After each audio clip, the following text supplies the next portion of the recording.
Yes po. Guay lao pe tui tai liok lai.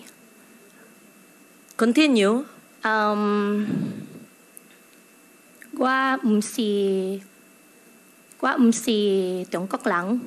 Muling lumantad sa ikalawang pagdinig ng Senado si Bamban Tarlac, Mayor Alice Guo, na inuugnay umano sa iligal na operasyon ng Philippine Offshore Gaming Operators o POGO sa pagdinig ng Senate Committee on Women na pinamumunuan ni Senator Risa Hontiveros. Hinimay ng chairman ng komite ang buong pagkakakilanlan ni Mayor Alice Guo. Duda kasi ang mga senador sa inilabas na birth certificate ni Mayor Alice Guo na nakalagay ang pangalan ng kanyang ama na si Angelito Guo at ina nito na si Amelia Lial na umano'y kasambahay ng kanyang ama. Samantala ibinunyag ni Senator Jingoy Estrada na isang alkalde sa Pangasinan at di umano'y live-in partner ng controversial Mayor Alice Guo ang namamahala ng operasyon ng iligal na Philippine Offshore Gaming Operators o POGO sa Bamban Tarlac. At ito ang kanyang matinding revelasyon. Panuuri ang full update sa pagdinig ngayong araw tungkol sa tunay na pagkakakilanlan ni Mayor Alice Guo.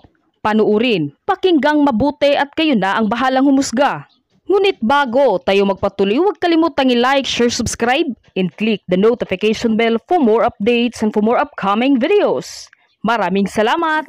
Opo, Madam Chairman. At yung pera po na pinagbili ko po doon sa helicopter po ay galing po sa tatay ko po. Okay. Ano po ng trabaho ng tatay mo? Bakit mayaman siya at marami siyang pera?